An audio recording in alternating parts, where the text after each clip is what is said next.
Since August 11th, storm-related deaths have kept climbing across Indiana and the surrounding Midwest. And the reason this specific disaster has proven so dangerous is not simply that it rained hard. It is that the same weather pattern refused to move for more than a week.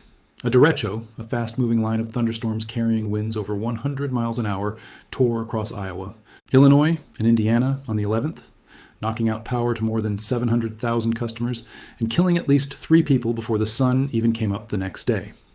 Then, instead of clearing out the way a normal storm system would, the front that produced it simply stalled in place, and round after round of additional thunderstorms trained directly over the same already saturated ground for days afterward. As of this week, Indiana's own State Emergency Operations Center has confirmed at least 7 storm-related deaths, a statewide disaster emergency, and the National Guard mobilized to help communities still dealing with flooding, downed power lines, and washed-out roads. This is the story of exactly what made this flooding event so unusually dangerous, why a critical weather warning system briefly went dark at the worst possible moment, and what the specific pattern behind these deaths reveals about the single most preventable way people lose their lives in a flood.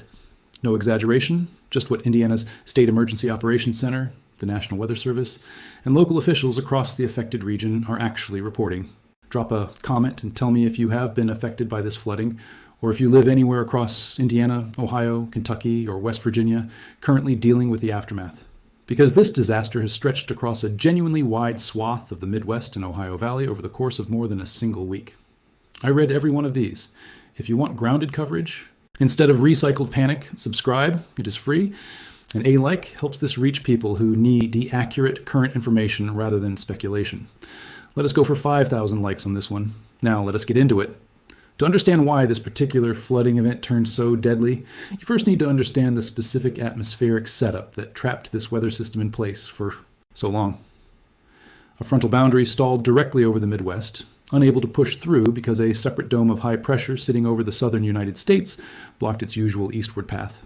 At the same time, a high-pressure system over the Gulf of Mexico kept funneling deep tropical moisture directly into that stalled front continuously, fueling new rounds of thunderstorms rather than allowing the pattern to simply exhaust itself and move on. Meteorologists call this kind of setup training, when successive storms repeatedly track over the same geographic corridor, the way train cars follow the same track one after another, and it is one of the most reliable recipes for catastrophic flash flooding that exists, since ground that is already saturated from the previous round of rain has nowhere left to absorb the next one, sending virtually all of it directly into rivers, streams, and low-lying roads instead, often faster and in far greater volume than a single, isolated storm of comparable rainfall total ever would. The event began with the derecho on August 11th, a specific and especially dangerous type of severe thunderstorm complex capable of producing widespread, hurricane-force straight-line winds across a huge geographic area in a single fast-moving line. That storm system killed at least 3 people on its own, including 1 person in Portage, Indiana, when a house exploded during the storm, a blast still under official investigation, as of this week. In the middle of that initial derecho, the National Weather Service experienced a communications outage lasting from 6 o'clock to 7:14 in the evening Eastern Time, caused by a software upgrade to the agency's aging warning distribution system, which delayed the issuance of severe weather warnings across parts of Ohio, Kentucky, and Indiana during exactly the window when those warnings mattered most. No AWeather radio continued broadcasting throughout that outage, and meteorologists have since emphasized the importance of having multiple independent ways to receive severe weather alerts precisely because of what happened that evening. A genuinely sobering illustration of how a single technical failure can compound an already dangerous situation on the ground. What followed the derecho was, in many ways, more dangerous than the initial storm itself. A squall line brought major river flooding to Indiana on August 12th, and the rain kept coming in additional rounds over the following days, with Indiana Governor Mike Braun warning residents that some areas could still see another 2 to 4 inches on top of what had already fallen, urging people directly to be prepared and beware. By August 14th, more than 5 million people across the Midwest and Mid-Atlantic remained under flood watches, and even as conditions began easing in parts of Indiana, the same overall pattern pushed the flooding threat east into Ohio, where Perry County alone saw first responders conduct more than 50 water rescues in a single overnight stretch, including 1 woman found stranded on the roof of her car in rising floodwater. It is worth looking closely at exactly how the confirmed deaths in this disaster actually occurred, because the pattern behind the M reflects one of the most consistent and preventable dangers in any flood event. Nationwide, A 4-year-old boy in Jennings County was killed when a tree toppled onto his family's home. An Ohio resident died during a medical emergency, specifically because flooded roads prevented first responders from reaching them in time. An 18-year-old recent high school graduate who had planned to attend Purdue University was swept away and killed after entering the Mississippi River during the storms. A 58-year-old woman in Yorktown, Indiana died after apparently attempting to drive through several feet of standing water, only for her vehicle to be swept off the road entirely. A 31-year-old cyclist was found dead in a sinkhole that had opened up on a road already washed out by the flooding. That specific pattern, people entering moving water either on foot, by bicycle, or by vehicle, and being swept away or trapped, is precisely why safety officials nationwide have spent years pushing the message that most flood deaths involve someone attempting to cross water. They significantly underestimated a pattern this disaster has tragically reinforced yet again. It takes as little as 12 inches of moving water to sweep an ordinary passenger vehicle off a roadway entirely, a threshold far shallower than most drivers instinctively assume, which is precisely why so many flood fatalities nationwide, in this event and in others like it, involve someone who believed a familiar stretch of road was still passable. It is worth being clear about what remains genuinely uncertain here as well: the exact cause of the house explosion that killed one person in Portage during the initial derecho had not been publicly confirmed as of this week, and officials were still actively investigating it separately from the broader storm damage. Some coverage of the National Weather Service's brief communications outage during the derecho became a point of political disagreement in the days afterward, with some commentary framing it primarily around the aging state of the agency's technology rather than the storm itself.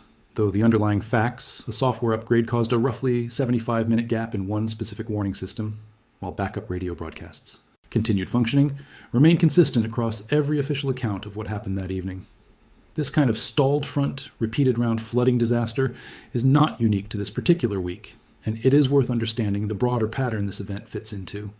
Indiana and the surrounding Midwest and Ohio Valley have experienced comparable, slow-moving flood disasters before, including a 2007 event that killed 18 people across Illinois, Indiana, Iowa, Minnesota, Ohio, and Wisconsin, over a similar multi-day stretch in the same late summer window.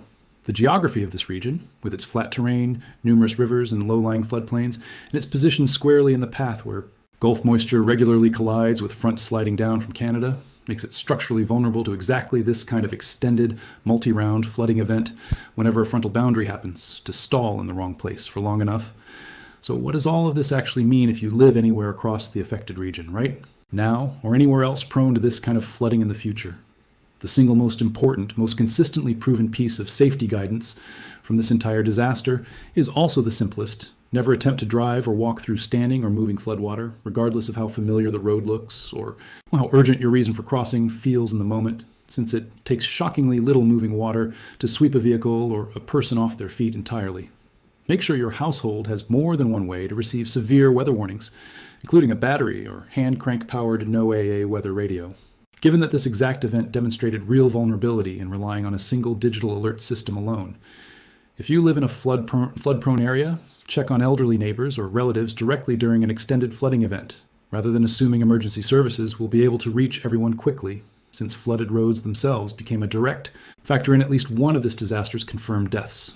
And a quick phone call or knock on a door can matter far more than most people realize in the middle of an event like this one.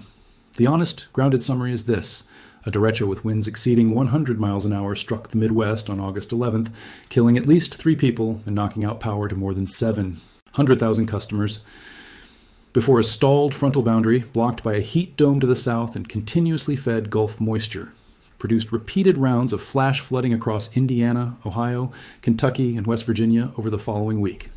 Indiana's confirmed death toll has since risen to at least 7, with victims killed by falling trees, floodwater sweeping away vehicles and pedestrians, and delayed emergency response caused directly by flooded roads, while a brief National Weather Service communications outage during the initial derecho delayed some warnings at a genuinely critical moment.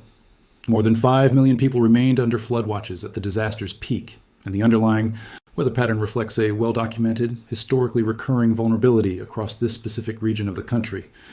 We are going to keep tracking this recovery the way we tracked it today, straight from Indiana's State Emergency Operations Center, the National Weather Service, and local officials across the affected states, not recycled headlines.